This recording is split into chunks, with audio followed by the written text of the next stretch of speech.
Okay, we are finally part 3. This is the results. These are the results. I'm absolutely chuffed to bits with that. It's got a little bit of dust on it from kind of overspray, where obviously it went airborne during the process of painting, and then you finish painting, you get those airborne particles of the dip or the wrap floating down onto it once it's already dried, so you get this dusty finish, which once it's all fitted, I'm just going to buff it over with the polish that I used before. And all this is on the back. Some people asked, will this not cause a problem when you peel it off? Well, when you peel it off, peel back against the tape like that and you won't get this problem. But the idea was to get an exact edge so that when the time comes to peel it off for real, it will come off with no difficulty and you won't be rubbing thin dusty coats off. There it is, just peel back against itself. You can see that it kind of resists, it grips it as you come round, but it's fine, absolutely fine. There we are, there's a perfect example of it coming off. Just be careful so you end up ripping the actual job round, so a little bit of caution. And I think that's the same with any paint job. Whenever you're taking masking tape off a paint job, it demands exactly the same. As somebody else said, just while I'm doing this one, we're going to cut through this as quick as we can in this video to get it back on the bike, because I know you just want to see the reveal, because I do. But we've got about 2 hours rebuilding first. Now the thing with this, people have asked, how robust is this? Well, there's a question, I suppose, and I won't be able to answer that until a year or so from now. But one thing I do take as a view is that as a product, as a paint product, you wouldn't maul about your regular paint, would you? When you think about the paint on your bike, the regular paint on your motorcycle, you wouldn't maul it about and scuff it with things. And if you did, you'd expect it to be marked, wouldn't you? So it is robust. It's robust as regular paint. The difference is that you can rip it off. And the bonus is, if you damage it in some way, you just paint some more on.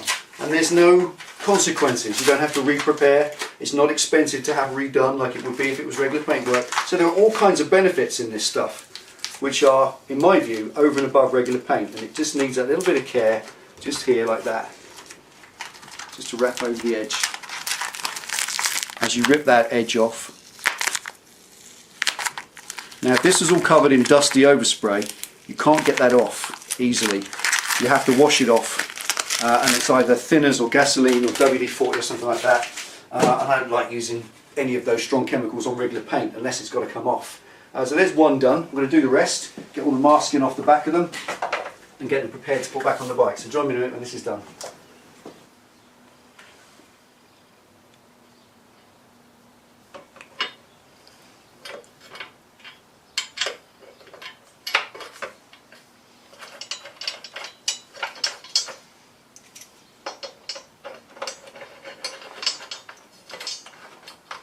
Just going to do it all up loosely to start with. All the bolts lined up.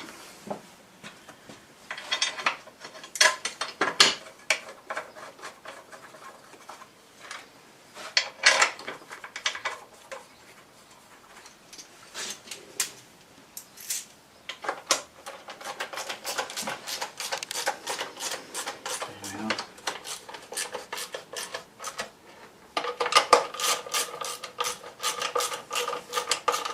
Well, it's black. It's certainly glick.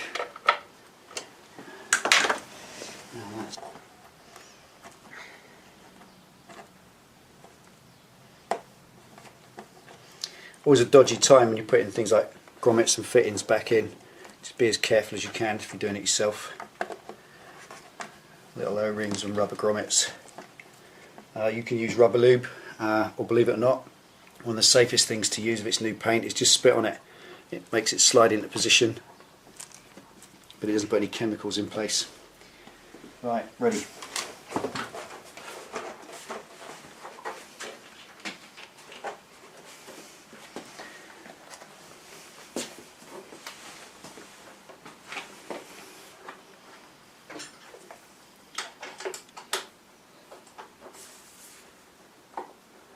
Always tricky. You need 4 pairs of hands. That's it. Line up the fasteners.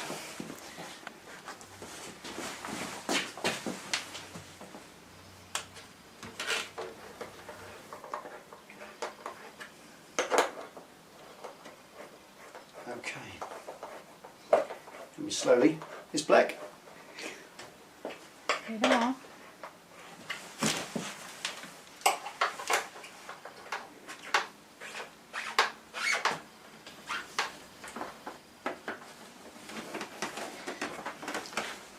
Of course, there's a little bit snug there now with the bag going underneath. But hey, better than the orange. You still see hints of it. You can. Little tiny cheeky glimpses.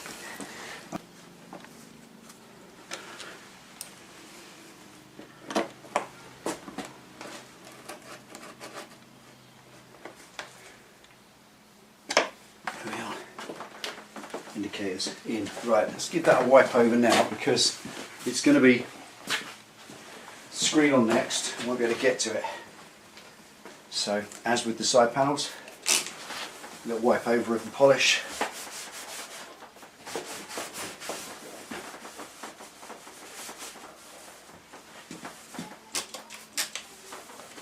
And this is just that Harley Davidson polish for matte paint, which just gives it a bit of a sheen and some wax protection without making it shiny.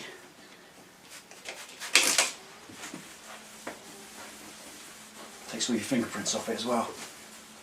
There we go. What a nice finish, actually. It is, yeah. It's a real satin, isn't it? Proper satin. Right, now time to wriggle the screen on. Always gently on the screen. Crack, crack.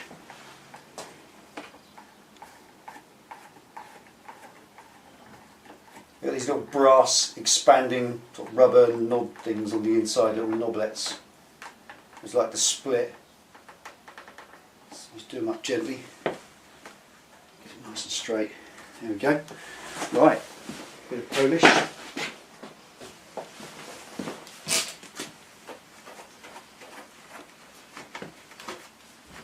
There we are. Well, nicely. Okay, now the reason I've done this before the mudguard was in case you drop any tools. So just up here for thinking. Bit of common sense.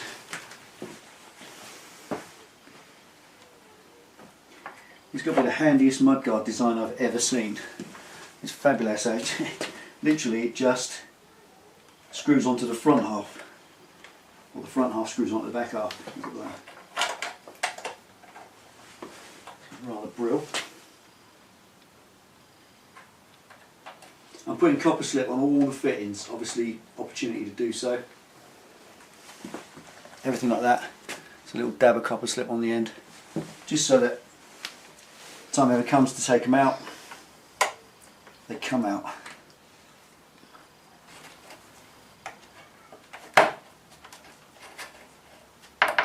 Making sure not to pinch the plastic. These are all shouldered bolts, so they go down against a metal seat. No issues. Okay, time to clean that.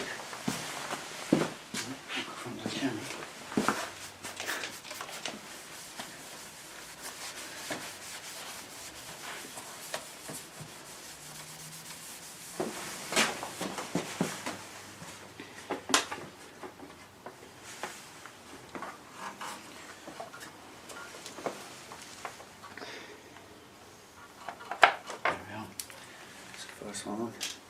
Now these have got to be the most secure side panels I've ever seen in the whole world. They have one of those bayonet pushing posts that it sits on, then a torque screw at the front, a torque screw at the back, and then a panel that screws over the whole thing to stop it coming off. So you'll never lose them.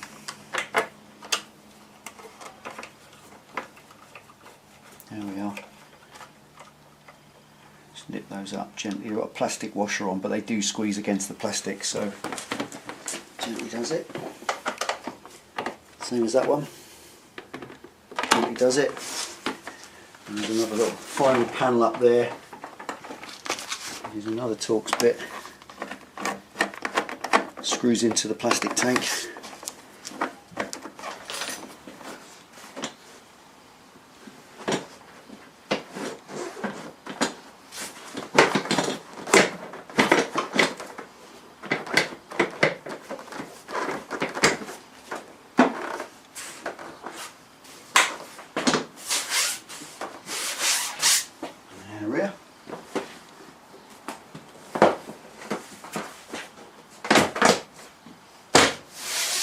There it is.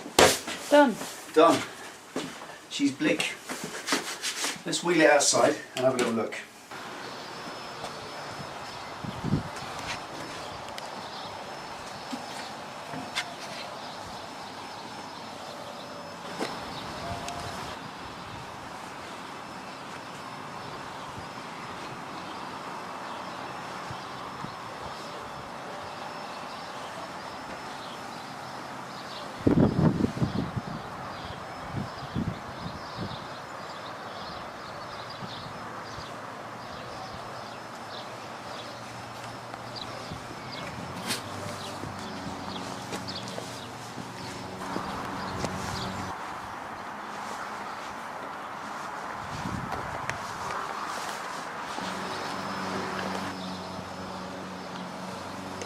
There we go, that's that done. 3 little sub projects for you in between everything else, all nicely done, and it is beautiful. It's like it feels exactly like decal vinyl. It doesn't have that grabby feel. We've said all this 100 times. I've upgraded a few things. Where this was riveting on, I've managed to put some nice little stainless bolts in and wriggle the nuts in underneath and just get them popped down on this, on the back here. This rack which holds the box on was all held on with rusty zinc screws. I put stainless ones in. So all of these jobs are an opportunity to upgrade a few things, and that's what we've done on this. So love it to bits. Love it to bits, mate. Yeah, I really like it.